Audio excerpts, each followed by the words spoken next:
Toward the end of the 18th century era, France was considered to be the most powerful and most prosperous nation in Europe.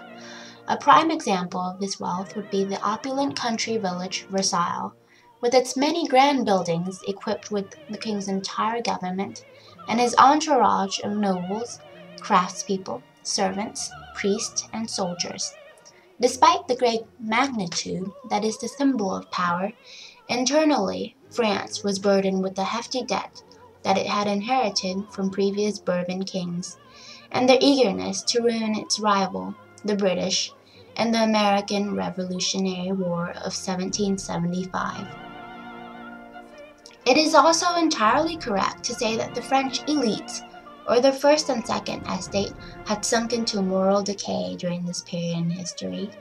These men and women of class had treated the people of lesser circumstances with hatred and disdain. This, in turn, builds resentment within the third estate among the common people. Suffice to say, the French Revolution occurred as a result of the proverbial string snapping.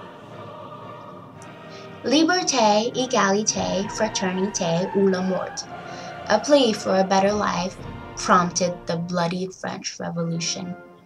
It sullies the French soil with the beheaded heads and the blood of people belonging to many class, rank, and position in life.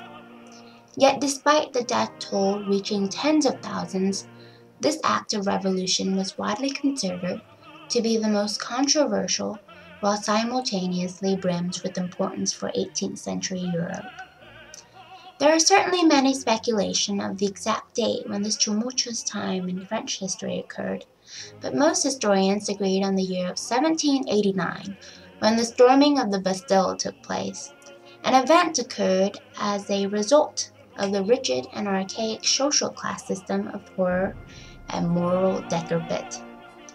Most primary sources describe this single climatic event in history as when a crowd of people would seduce men of violence and bloodshed, as described by Monsieur Pierre Victor Besenval. Monsieur Besenval was further disgusted and rather frightened by the reaction of the peasant when he warned, "Today, the barrier of Paris will be burnt. I am sure of this, and neither you or I can do anything to prevent it. Do not try to do so." Men and women of the Third Estate constantly succumb to endless bowing down and obeying unequivocally to the monarchs and religious figures of the populace. They are dependent on the capabilities of these important men and women. Yet the First and Second Estate had disappointed them with their frivolous spending, carelessness, and the failure of the state to notice and empathize with the people's hardships. Finally, when the people could endure no more of the hunger and their impoverished state, seeking changes and most importantly bread, the French women began their march to Versailles from Paris marketplace in what is now known as the Women's March on Versailles of October 1789. The French king Louis XVI ruled under absolute monarchy along with his clergy during this period of time. Absolute monarchy was a system of government that ordained the king as God's instrument. This system of government allows the ruler to turn out his own law without the approvals from others, and it was highly abhorred by the people. As a result of their abhorrence, the people were willing to be influenced by the teaching of philosophers such as Voltaire, Denis Diderot, and Jacques Turgot, who believed in equality for each individual with their reliance on the human reason that defied the original established ideas and thoughts. These men were among the mass that had set up the Enlightenment movement of the late 18th century. They incorporated the democratic ideal, freedom of speech, and the separation of the states and church that had diffused from America through the French resistance and the American Revolution. This was another spark that managed to ignite the flame that was the people's fury. The French Revolution gave birth to the National Assembly, This was a completely new social order that were assembled entirely out of the Third Estate citizens, determined to clasp powers in their own hands. From then on, with the permission from the king, this assembly began to patch France politically, socially, and economically. By August 1789, the National Assembly had established a decree called the Declaration of the Rights of Men and of the Citizens, fixing the many faults of France. Article 1 states that men are born and remain free and equal in rights. This could be viewed as a change in a social structure of France. The rights of men, and only men, were further emphasized with the content of Article 6.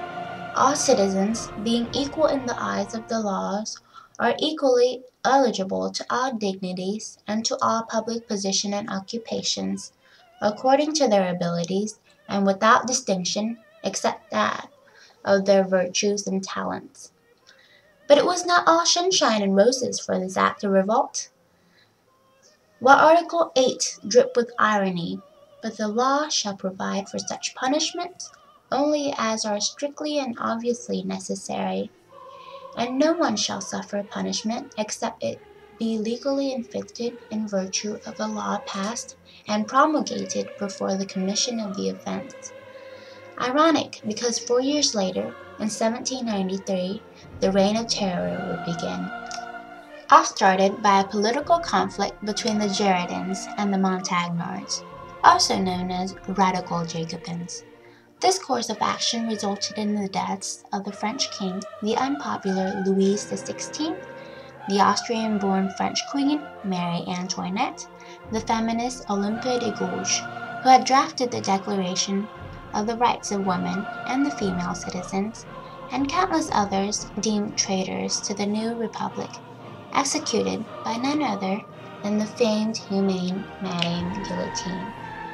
During this period of the French Revolution, new terms were phrased, such as previously mentioned liberté, égalité, fraternité, ou la mort.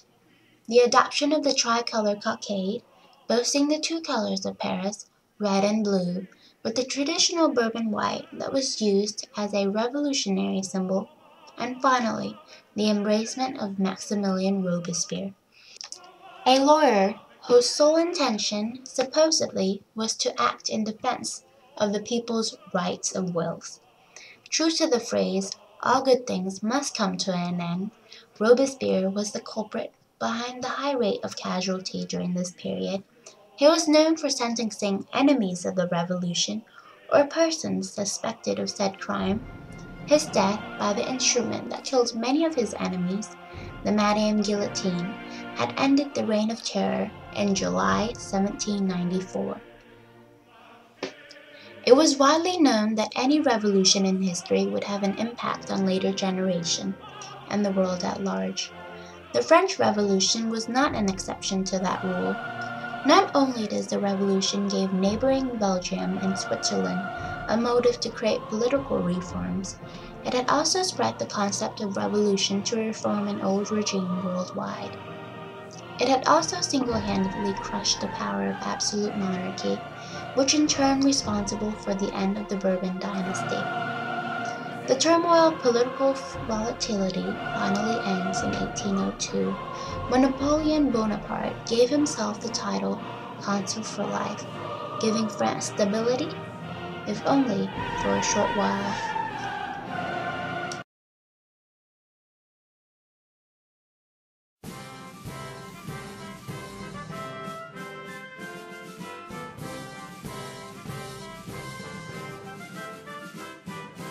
Ah, ça ira, ça ira, ça ira.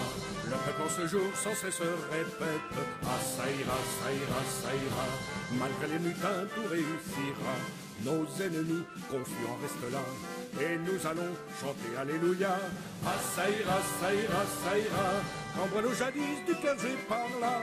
Comme un prophète, il prédit cela. En chantant ma chansonnette. Avec plaisir, on dira, ah ça ira, ça ira, ça ira, ça ira malgré les mutins, tout réussira. Ah ça ira, ça ira, ça ira, suivant la maxime de l'évangile.